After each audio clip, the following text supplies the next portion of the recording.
Unequal air condition in the school rooms. One of the problems caused by the Parañaque City College is an unequal distribution of air condition in the school classroom. Can be lead to several serious issues. The student non-air conditioned rooms may experience discomfort due to the several heat, making it difficult to concentrate and participate to the activity. The high temperature may also cause heat problems such as dehydration, headache, or heat exhaustion. Furthermore, having some classrooms with the air condition do not relate inequality among the students, as those in cooler classrooms enjoy more comfortable and conducive learning environment.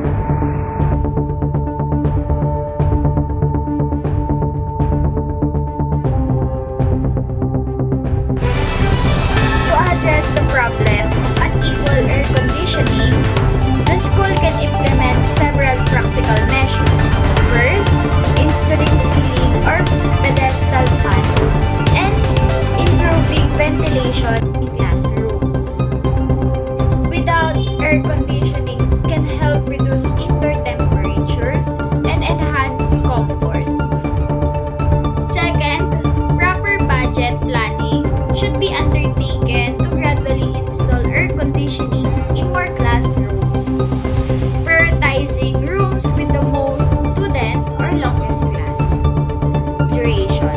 Lastly, reducing the number of students per classroom can help make non-air conditioning more manageable and comfortable, ensuring a fairer learning environment. Our conclusion, the unequal distribution of air condition in the school classroom poses serious challenge to students' comfort, health, and fairness in the learning environment. Immediate action is necessary to create a more conducive and equitable space for all students.